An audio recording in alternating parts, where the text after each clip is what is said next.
a new week and a new day from our headquarters here in Lagos, Nigeria. This is Enterprise Morning on Enterprise TV. I am Henry Igwebike. In a bit, we'll be going to our newspaper headlines to see what we have this morning, and after that will be in conversation also for today. So while we get everything all produced for you, please do well to visit our website at www.enterprisetvnews.com.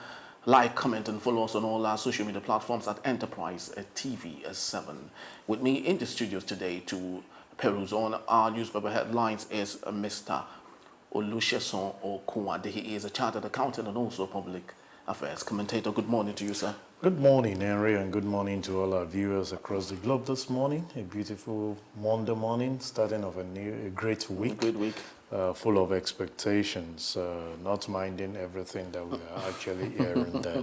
But I keep telling individuals, just charge yourself up for the week and be full of expectation. And I'm sure we'll definitely hear testimony there. Exactly, full of expectations, and most definitely would get some testimonials after that. So quickly, let's move on to our first daily for today. It's coming from the Nation newspaper, and the banner headline here says the presidency slams a senator over budget pardon. And the writer there says it's divisive antics to achieve primordial ends. 3 North senators kick. And on the top strip of the same newspaper, we have a CBN screens bank financial reports for infiltration. Foreign investors pump $823 million into forex market. Mr. Shison, let's talk about this issue of the presidency slamming senators over budget pardon claims. We do not know what exactly it is that, or the rancor, the fracas between the presidency and the senators, but I'd love you, if you can, bring us up to speed on what you think is happening here. Yeah, thank you very much. If you ask me, I feel it's politics that is playing out here. It's not new. I'm sure you remember Jubril during the period of while he was in the National Assembly about padding of the budget, and it seems to be a normal thing. And it's part of the problem we've been saying times with that number, that you see a lot of things happen in this country and we don't make scapegoat of it. And that's why it keeps, we keep having a repetition of such thing. Because nobody is actually being punished for wrongdoing. It just goes a long way. First and foremost, you see, if you understand the basis of this, the Senator Lingi is saying 3 trillion has actually been added, and went further to say the current budget being used by the presidency is not what was actually passed by the national. You see, when you come with this kind of allegation, I was expecting line items to be identified out. Maybe because I'm a finance person. So when you talk about line items, what are you talking about specifically? You should be able to spell out what is bringing out the discrepancies of summing up by about 3 trillion. You don't just come and say, Henry, you've added money to what I actually gave to you to work with, without coming to say, if you look at this item under 1.4, this is what we did, the copy I have with me, and this is what you're actually utilizing. You should be able to pick those items that are summed up to the 3 trillion that we're talking of. Or if it is a single item, then you'll be able to draw it out. But you see, at times we raise dust to distract. That's one thing I've seen about politicians. To distract who now? To distract the citizen. You know, these are things we should not be discussing. So what you're saying, that it's possible that the senators and the presidency are in cahoots? Is that what you're saying? Well, so as to distract Nigerians from not knowing what's happening there. That's what we know. There is nothing the politicians cannot do. As far as I'm concerned, some are saying it's still a fallback of you know, the taking of power from the north to the south. That is still, you know, they are coming from a leader. You know, he happens to be the chairman of all the senators from the north. You see, when this kind of a thing happens, I think major thing that should take the headlines this morning are not taking headlines. You heard about the issue of the fire outbreak at the transmission station that will impact on power, not being, give productivity to people. Corruption allegations are out there. People are groaning. We are not discussing that. You and I are discussing about the issue of padding, that even if eventually it's discovered that padding has happened, nothing will happen to anyone because it's coming from the high and mighty. So that's why for me, I'm thinking that this is just mere distraction, that it's not subject. We should be talking of what actually is the Minister of Power doing to raise issues where we can mitigate this issue of attack, vandalism that we are happening. Businesses are going down day by day because of failure of that. How do we tackle the issue of corruption? But what we are discussing is padding, not padding. No, it's not 3 trillion. It's 1.2 that we've done, which we know is normal thing for the National Assembly to do when you take the budget to there before the president has sent to it. So for me, Henry, it's just the beginning we're saying. Some of us have said it, that LinkedIn should come out to actually substantiate that his claims that he has actually put forward. Then we take it up from there. He might actually be having a wrong document, and after exerting energy discussing this, he comes and apologizes. And we'll move on. All right. So quickly, let's move on to the next daily, coming from the Daily Trust newspaper. Of course, we have the banner headline here: parents of abducted Kaduna students cry out for help. And the writer there says, we watched bandits shepherd our kids to the bush as escapee is recounting a death experience. My brother shot dead trying to save his siblings. And on the top strip of the same newspaper, we have 2 months after EFCC presidency silent on Beta Edu and SIPA boss. Federal government denies budget pardon, false Ninge's allegation. Mr. Sheson, let's talk about this. I know this has been a burning issue for a couple of months now, the Beta Edu case. And we thought that by now we would have seen something significant with respect to ensuring that what is needed is done. Till today, we've not had anything yet. All we are left to know is she is still on suspension. Thank you very much, Henry. She's still on suspension, and that's why most of the time I call out the anti-graft agency. If after 2 months we've not had clarity on the misappropriation of funds, the allegation against her, to see whether it's substantive or it's something that is just created out of the blue, it's quite alarming and worrisome. But this is part of the problem people like us keep saying, that you see, if care is not taken, this is how that thing will just go under the carpet. By now, so many things that have been swept under the carpet, I'm sure the carpet where we are sweeping that thing would have turned into a mountain. And it's a wake-up call to our anti-graft. I've said it that my area of focus this time around is how our anti-graft agency can work to nip corruption by the bud and punish those that are actually misappropriating and mismanaging our funds. That is if they have the balls to do that. Why won't they have the balls? Why? It's their call. If you are not ready to do that, then you pull out. Because several people out there are actually saying, if you're on social media, they will tell you that most of the anti-graft agency, what they do is to use their offices to enrich themselves.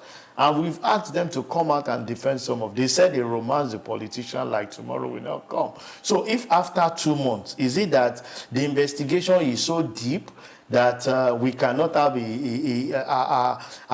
route to say, yes, she has committed this, she has not committed it. Don't forget, because this is lingering, some are actually working behind the scene to still perpetrate the same evil, and they will go away with it. That's why we've been saying that the anti-graft agency had a lot of things, because they are part of the system. And you see, it's like when you work in an organization, an auditor is not working, that company will soon collapse, because the managing director will be doing everything he needs to do, because as the auditor, you are the control arm to make sure that people don't just do whatever they like. So if the auditor just go on holiday and is not saying anything, just watch out for that organization. In no distance time, it will collapse. So EFCC are like our watchdog. They are the people that are actually, established by law to go after people that are misappropriating. So if after 2 months you are not hearing anything, maybe after 1 year, when the whole thing has actually fizzled out, and possibly the person that was alleged to have actually picked up or misappropriated some of the funds,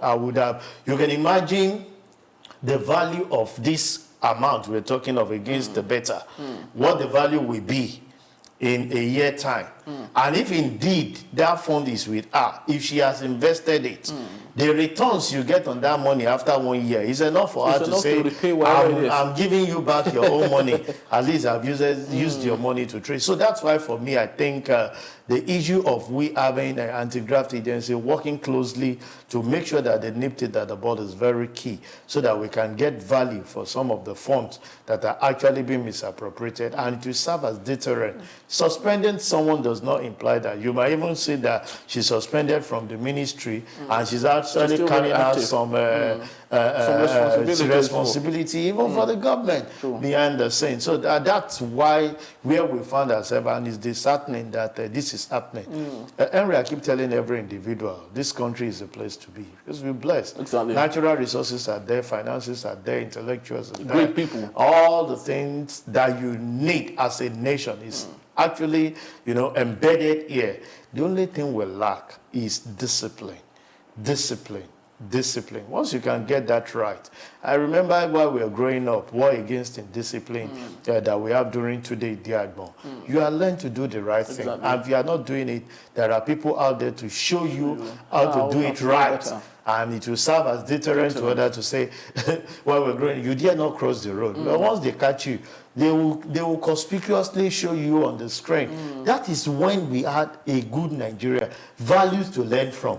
Not now that what the younger generation are actually after is to see great man who they don't understand the basis of his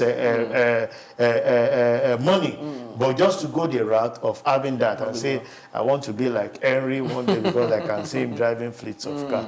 I think we should just revisit back our value proposition, and the anti-graft agency should do what is needful. Exactly. Very, very well said. And let's move on to the Vanguard newspaper. And the banner headline here says, businesses suffocating as energy cost shoot skywards. And the big rider here says, operators blame low generation as ration persists nationwide. And we have on the bottom strip of that same newspaper, hunger. If federal government fails to secure farmers, food prices will remain high. And that's coming from Fakan. Mr. Chisholm, it still boils down to the same thing we were talking about, the energy crisis in Nigeria.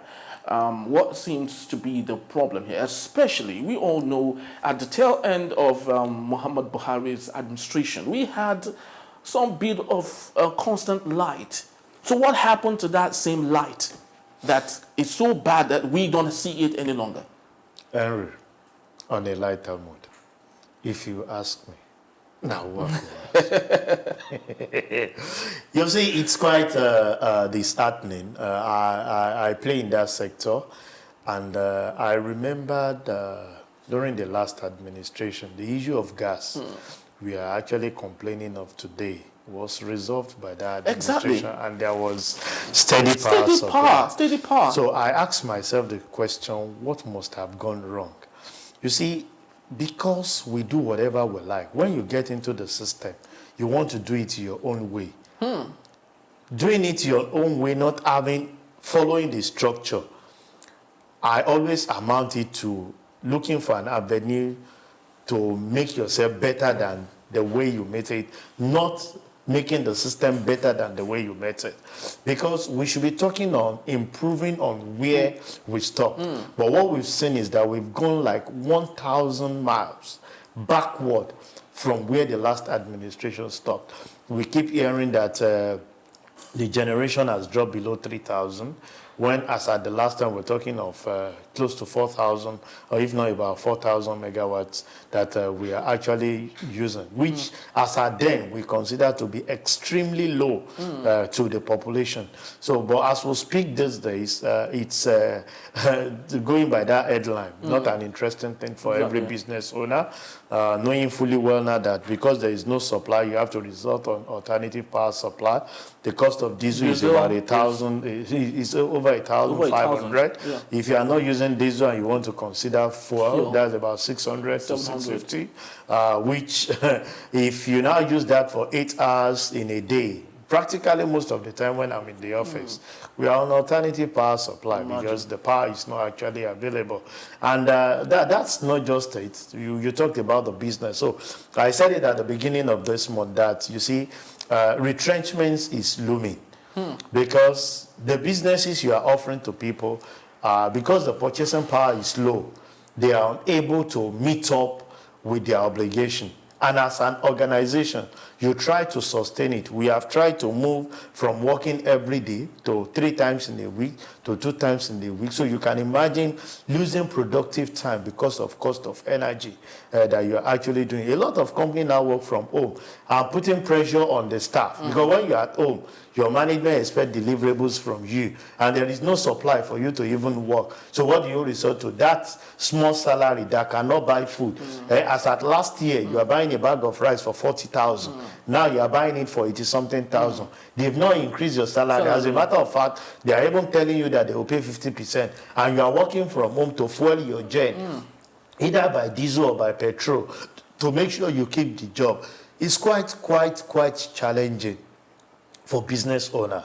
And I'm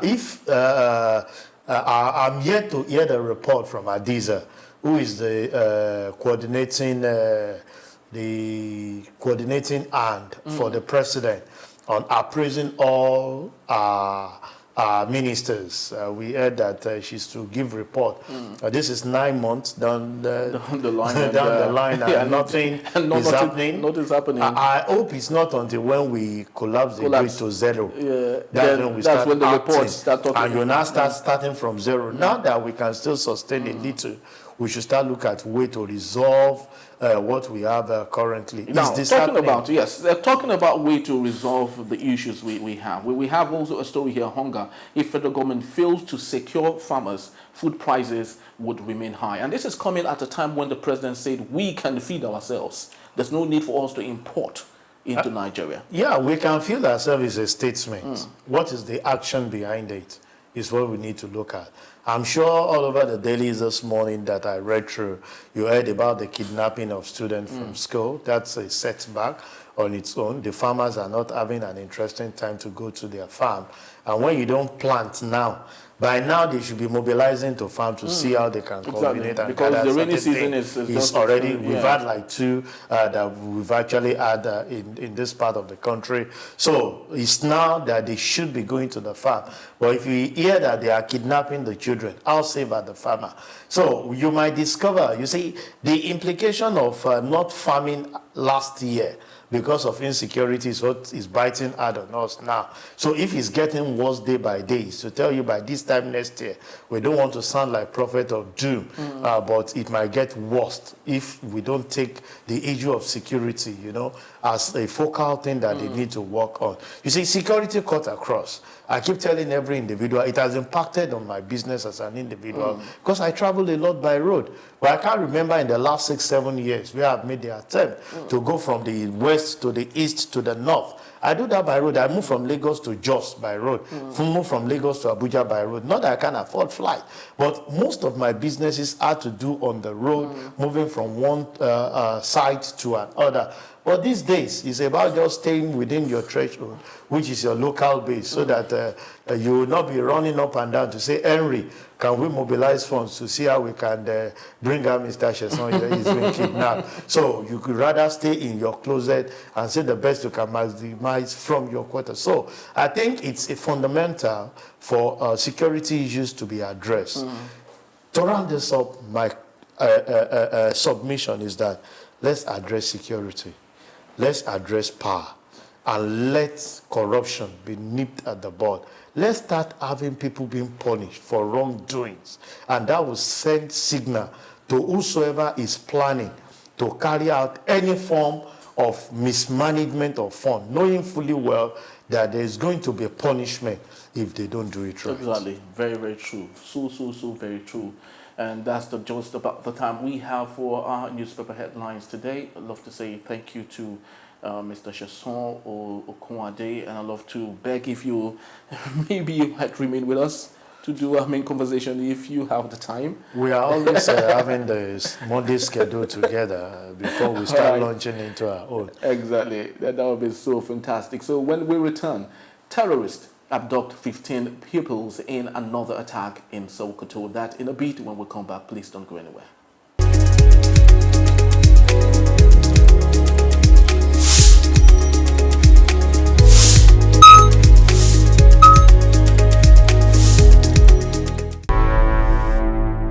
Enterprise TV, a tradition of truth.